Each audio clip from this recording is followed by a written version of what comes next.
What is going on, guys? Welcome back to another episode of Cooking with Clams. I'm Will, and short story, last night I was in Huntington, which is on the north shore of Long Island, and went down to the dock at night to see if there was any squid. And we actually did. There was 3 of us. We did okay. We got about 15 between the 3 of us. But if you go back about a year ago, I've done a squid video from that dock. So I didn't want to do just the same thing. Even though the recipe would be different, I didn't want to do the same thing over again. So what I actually saw was out in Montauk, the boats have been doing very well with squid. And I decided, why not? Let's take the trip out to Montauk. It is a gorgeous day. Look at this.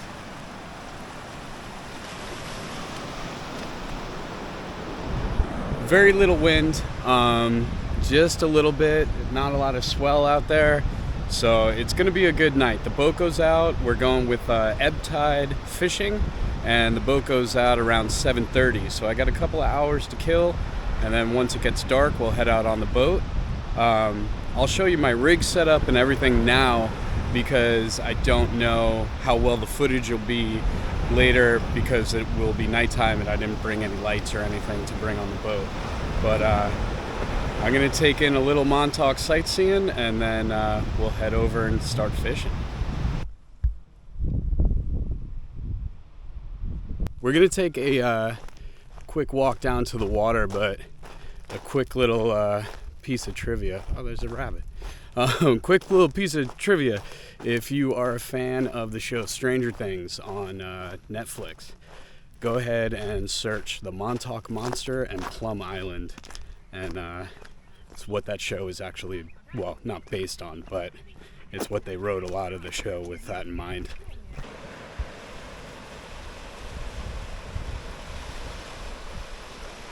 So a lot of you, every time I post a video from New York, ask if I've moved out of the Keys. The answer is no, I have not moved out of the Keys. It seems like every video from New York, people are like, why aren't you back in the Keys? I split my time between New York and Key West. Key West is really a place where I just get to have fun and hang out and make some videos and hang out with who you all know, Key West waterman Aaron Young and his fiance Madeline, my 2 best friends. And then New York is where I grew up, and it is where my business is, which is Greenpoint Fish and Lobster. It's a seafood restaurant and a seafood wholesale business. You can follow us on Instagram if you want. Nice plug.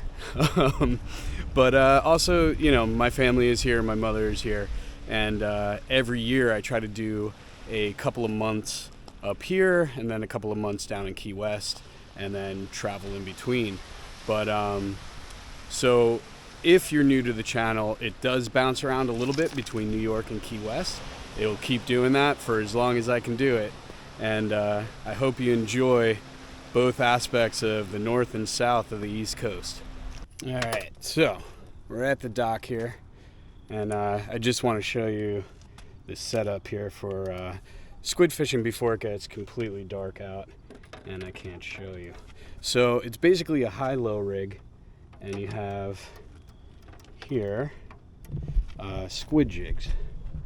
What squid jigs are, they look like a fish or a shrimp, and then they have these little spikes there, so they're not really hooking the squid.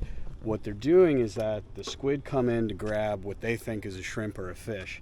They wrap around, and then as you jig up, all those little spikes, their tentacles get entwined, and you reel them up slowly, not too slow, not too fast. It's a bit of a very nuanced method, because if you go too slow or if you give any slack, they can come off the jig, they swing away. If you come up too fast and try to horse them up, you're just going to rip right through their tentacles. So it's got to be this kind of steady pace. And because we're on the boat, I have a bit of a stiffer rod in case I get 2 on at a time, and we can boat flip them up.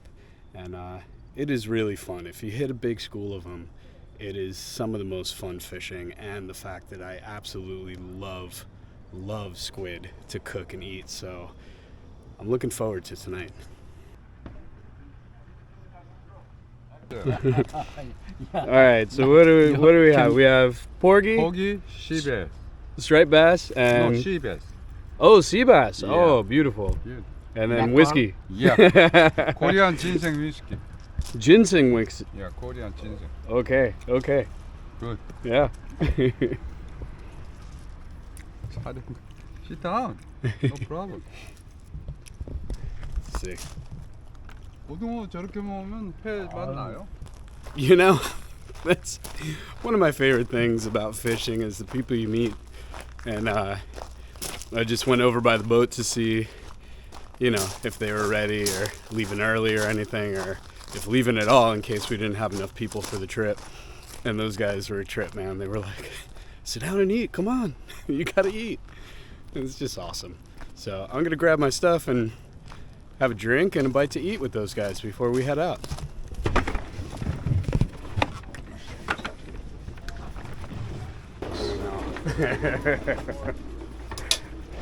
So funny enough, a school already swam by the boat. We haven't even left the dock yet.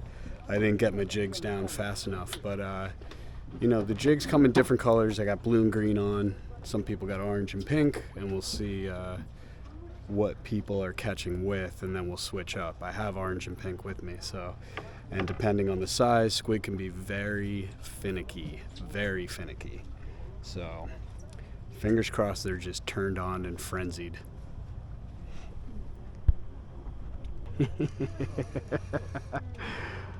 All right. We got yeah. No problem. We got one. There you go, buddy.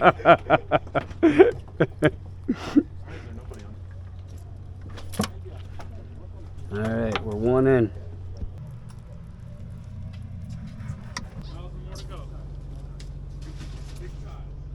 We're still settling in. Boat's gonna trip.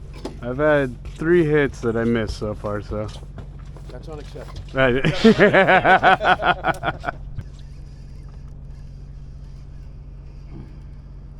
There we go.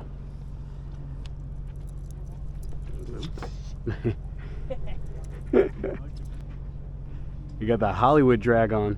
Oh yeah. This is the ultra one. There you go. Hey, can you go by hand? Yep, come right up. Massive. Oh, that's a good one. I thought this was giant. That one's fucking big. That's huge. Holy cow. Yeah,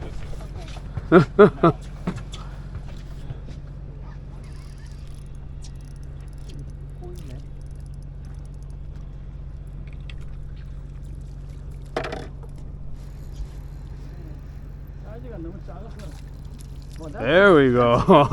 That's great. I can tell by the rod, I'm like, oh, that's a good one. Yeah, yeah. Jumbo.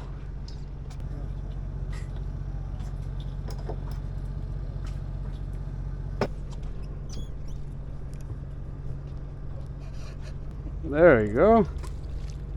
I'll take it. All right, so we went way lighter line, switched out to the pink and orange, and now we are catching. I think so too. Oh, we're both on. All right. I think you have a good one. That's a measuring. Oh, oh. What do you got? Ah, I got a small one. Yeah? Yeah, Okay. yeah. Squid the squid. Oh, jumbo. Jumbo stock coming out. Me too. You got a jumbo? Yeah, I think stock. All right. All those jumbo squirrels come around. Okay. Let's see. Nice. Okay. There we go. Good one. Yeah, both of us. All right. Our side just turned on over here, I think. Really jumbo. Oh my Good goodness. size. Nice one. That's a squirrel. Huh? Good one, good one. Yeah. Oh yeah. Yeah, it looks like. Very good one. There we go. That's a good size. Yeah, that's great size. Jumbo, yeah. Wow.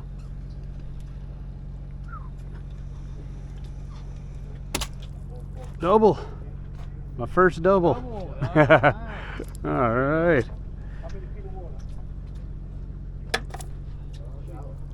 Maybe. Oh yeah. Look at that one. That's a good one. So guys, as you can see, the fishing has been absolutely insane. And I'm not even one of the high hooks on the boat, and I've been doing really well. And it's funny, at first they were down on the bottom, and then we had to hit them mid-column. I'm done. I got half a bucket full, more than enough to cook with, to freeze, and to use as bait. Definitely a very, very good trip. But yeah, so the next time I'll see you guys, we will be in the kitchen. Well, all right. I pulled some of the smaller squid. We're gonna clean them. We're gonna do a barbecue squid. We're gonna grill these guys on the barbecue, and then I'm gonna try to get the ink sac out and make a squid ink risotto to put them on top of. So let's get to cleaning. I'll show you real quick how I clean them.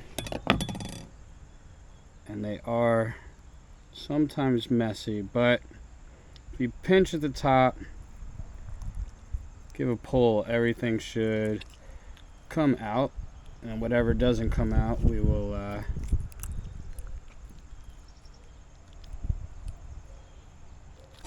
there we go. Well, let's see. All right, so what I like to do right below the eye here, give a cut, and then inside here, inside the head, you're gonna find the beak right there. So you push the beak through, pull that out, put that aside, and then we are going to marinate everything before it goes onto the grill. But what I want to show you here, the only problem is that they may have expelled the majority of their ink, which is all over my hands and cutting board. So we may have to go through a couple to find a full ink sac. But yeah, that one's empty. It looks like a little silver bag. But anyway, we'll find one and we'll harvest the ink. Or I'll just clean it off the cutting board here. Now you can go in, run them underwater. I just go in and try to pull everything out here. There's the ink sac. I broke it in half. But that is the ink sac there, that little bit of silver. Let's see if I can get that into this container. That's not gonna do it. So yeah, we'll go through a couple of these, and I will. Not bad, not bad.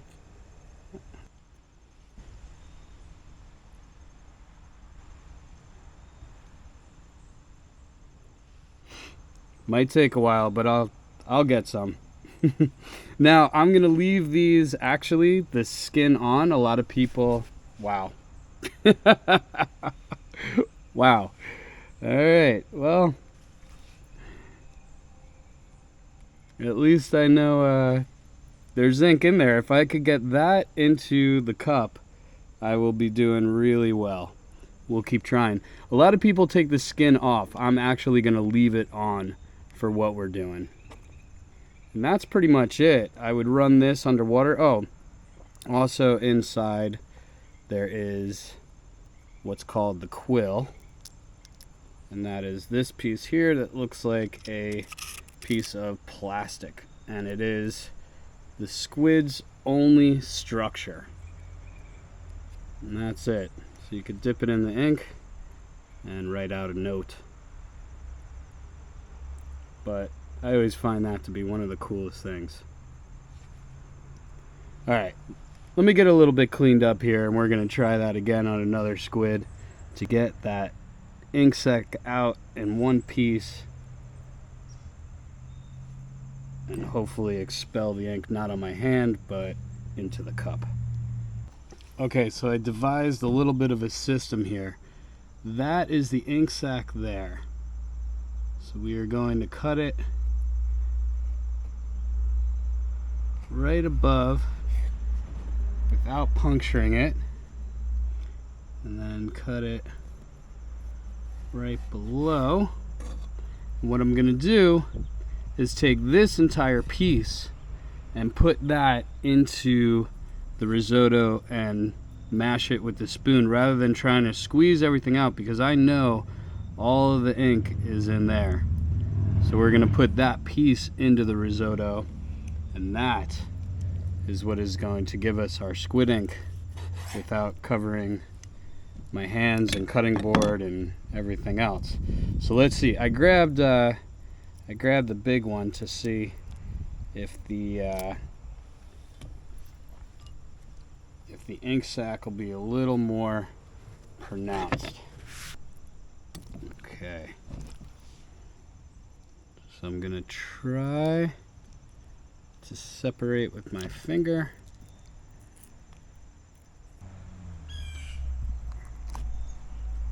Okay. There we go. Perfect. Oh, okay, perfect. That's gonna be all that we need right there. So the same thing, I'm going to cut around it to try to separate it, and then we will add that to our risotto. Anyone who's done this before, if you have a better method, please share it with me. I've never tried to extract the squid ink. I've always had the little packets of I believe it's sepia ink, but that is full of ink, Okay, there you go, guys.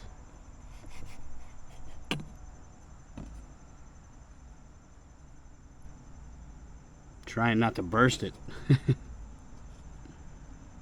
Okay. Yeah.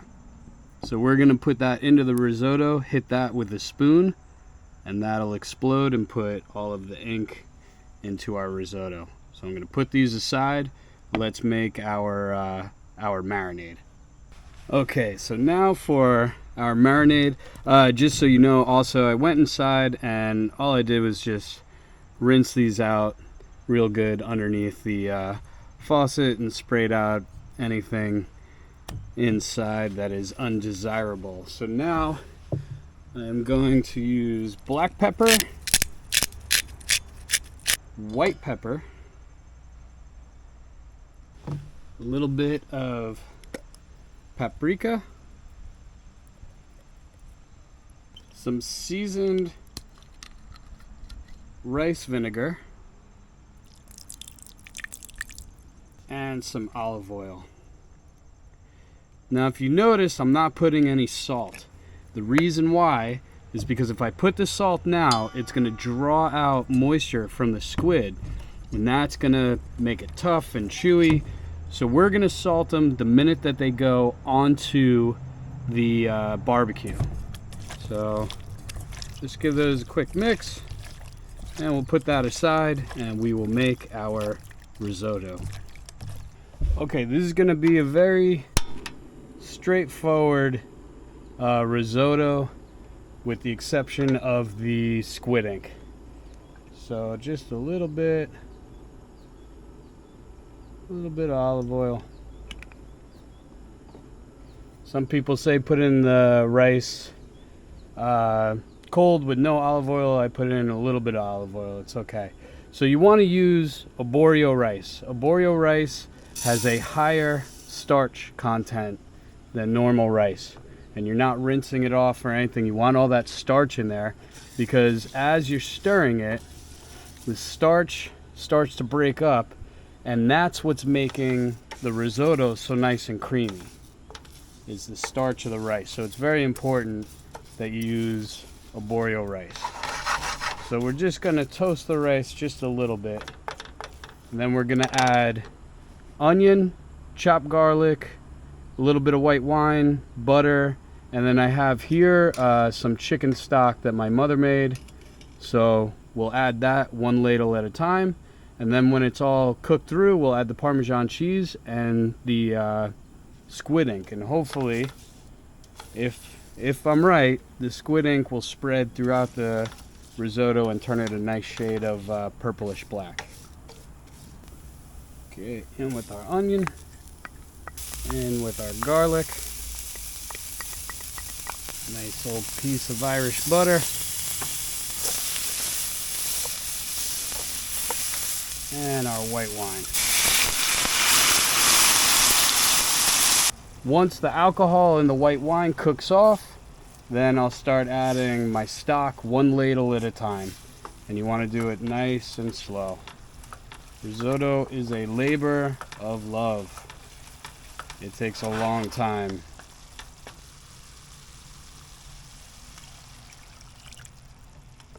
If you want a more detailed recipe for risotto, you can go back any of my episodes where I do rice balls. I go a little more in depth on the risotto, but this is a quick version that also works. But yeah, you want to keep 1 ladle, don't add 2. I know the urge to add 2 is there, don't do it. 1 at a time, and stir, stir, stir. It takes about 20 minutes, 25 minutes to get it just right. But you want to cook down that ladle of stock, then add the next one. Alright, that first ladle of stock is almost cooked off. Now we're going 1 more. 1 cup of rice can take about 4 or 5 ladles of stock, so just make sure that you have enough. Now once your risotto gets going, probably by about the third ladle, you don't have to stir as much. You can let it sit for a little bit and stir about half the time, because you've already released all of that starch. Like, you can already see how thick it is, and it almost looks like a cream is in there.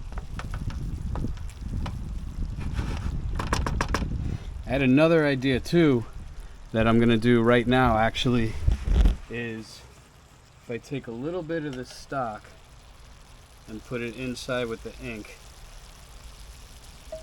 that's gonna get us all of that ink out of there. There we go. That's gonna help our cause. We're getting close. So the rice is right about where I want it.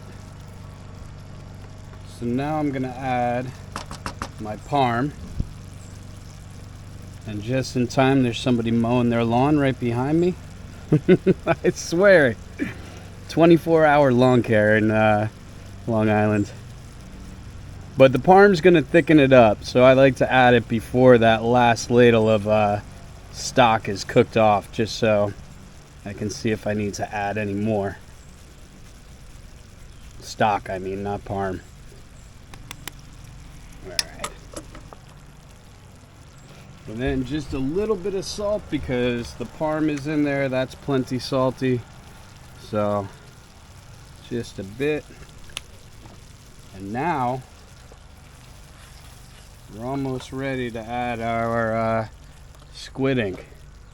And also remember, when you take this off of the stove, that's going to tighten up too. So you want to take it off right about where it is. So let's add this.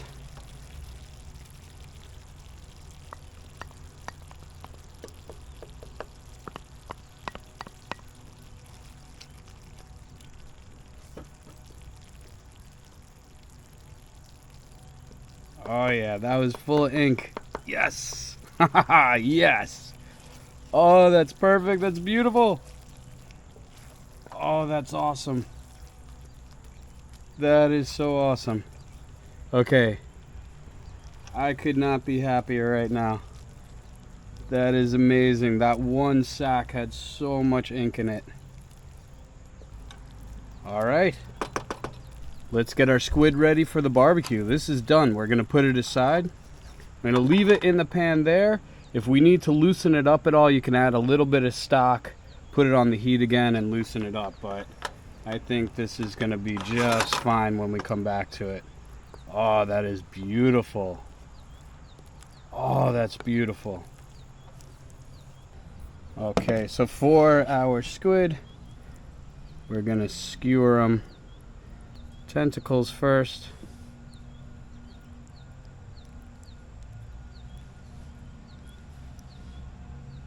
Just like that. And then the tubes. So we're going to go through both sides.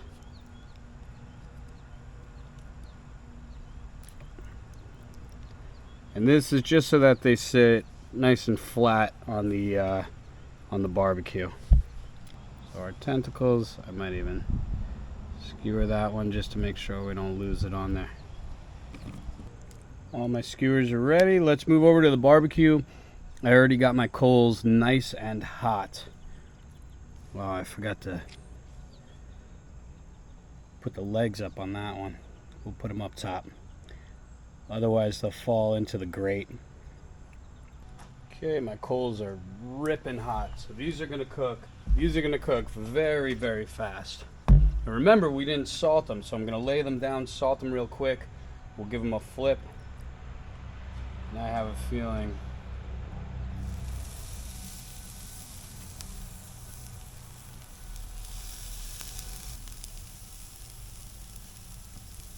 so a little bit of salt. And remember, squid is 30 seconds or 30 minutes. Ooh. Flip.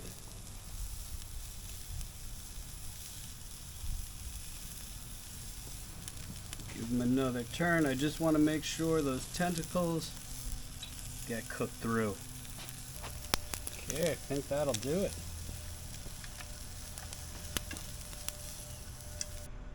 That's a thing of beauty. All right, let's go plate them. A little bit of our risotto.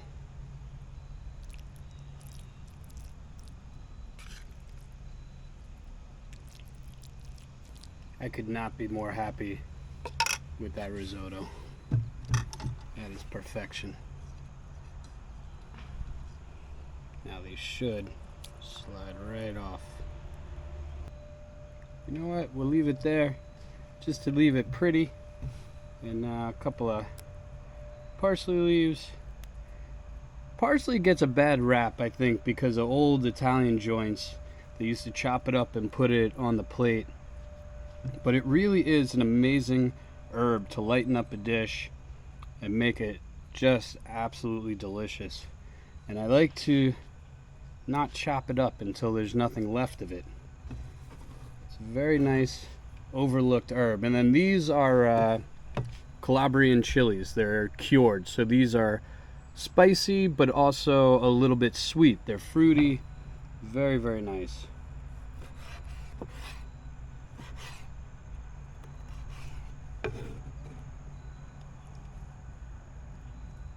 And the little bit of acidity from these is gonna help cut through that dish. Okay, we're ready to dig in.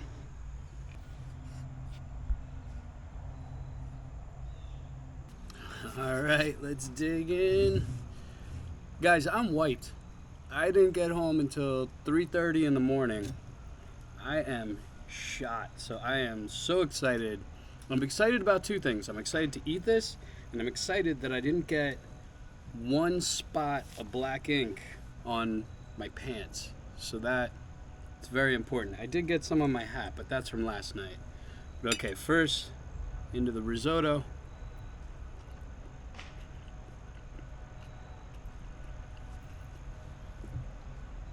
The squid ink is such a subtle flavor. Very, very subtle, but it's there. All right. Now the true test of a proper cook will be the tentacles to see. I'm not even gonna cut them. I'm going all in.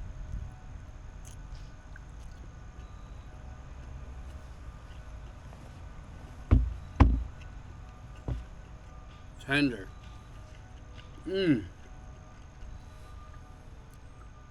rice vinegar and the marinade and that white pepper and the white pepper, man. Again, cut through the risotto. Risotto can be so rich. And those the Calabrian chilies, really nice. Now let's go in on a tube, and like I said, so just cook through, just cook through to where it's opaque. Now, don't want to cook it any more than that because it'll get chewy. Another thing too is after I catch them, I don't put them directly on ice. I'll put them in a plastic bag and then put the plastic bag on ice, and that seems to kind of keep the texture a little bit better.